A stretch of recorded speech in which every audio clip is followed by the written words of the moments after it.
Hi everyone. Today's video I'm going to give you a final tour of our flower beds for summer 2025 and take you with me on this tour. And now that it's August and we're coming to a close for flower bed and gardening, I just wanted to show you how everything turned out and give you a before and an after.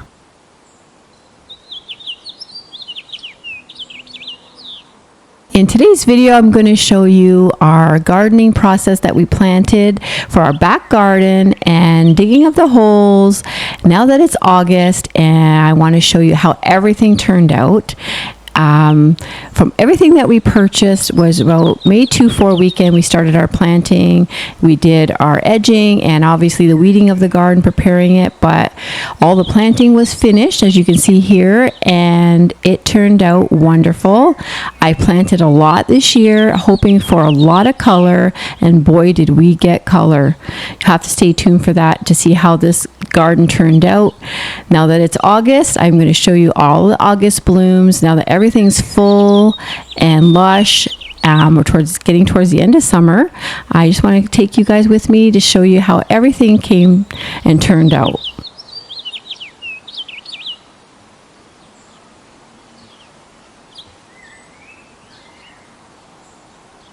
I did try to plant very close this year. I try to use as much color as I could possibly get my hands on. I do tend to go for certain plants every year that I know are my mainstays that give me that impact that I'm looking for, because I am a person that likes a lot of color. So here we are. We're in August now.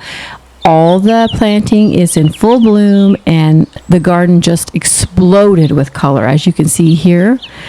And I'm going to show you as much as I can on what I planted.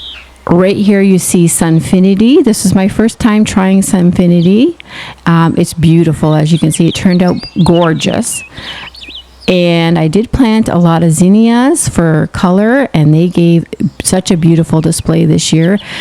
And the butterflies were attracted to those. And I have Vista Red Salvia right there that you can see that. That's beautiful. I love planting that. That's one that if you have full sun, it's always a good one for the garden. It always does well for me.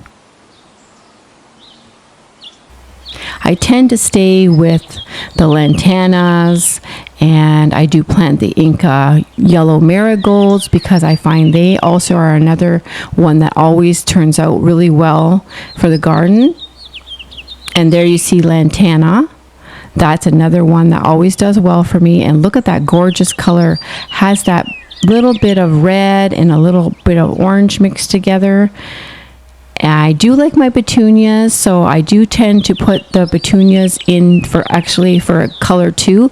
But this year I did it different. Last year I did a border of petunias. This year I didn't do that. I wanted to put the petunias mixed in back behind other plants. That way I find the petunias tend to droop, and this way the petunias stood up for me more. It was just a trick that I tried this year, and it actually turned out wonderful. And there I have Marguerite daisies, another staple in my garden. I love them so much. They always look beautiful, and they are so easy to grow. And boy, did they ever turn out wonderful this year. I planted them in groups of 3, so that's why you see such great big bushes of them.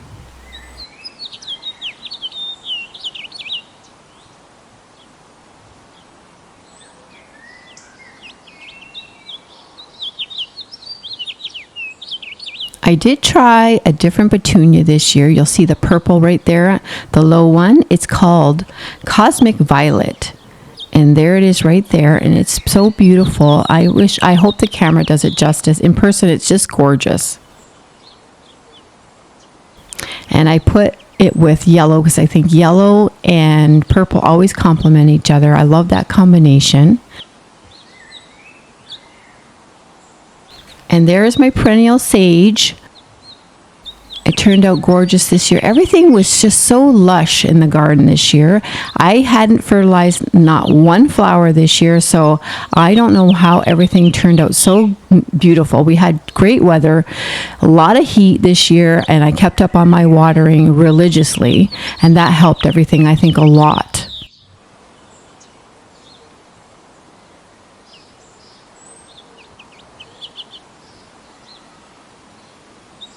And there I have some more zinnia. I love them. I mix the pink and the yellow together. I'm one that really likes to put a lot of impact for my garden, so I tend to use as much color as I can possibly get my hands on, and I love mixing all the colors. So I did keep my petunias. I have them in the front here, and the big clump of petunias in the front you see are Super Tunia bubblegum.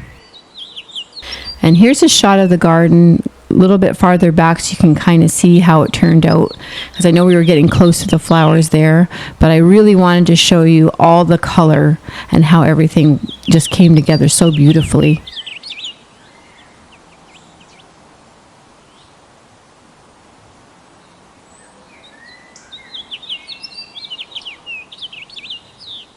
It really is just so cheerful. I look out my window every day at the garden, and being in the backyard, you just can't help but make you happy by looking at all this beautiful color. Today was a short video, but I thought I'd bring it to you anyway and give you an update on the garden. And I just want to say thank you so much for joining me, and I hope you have a wonderful day.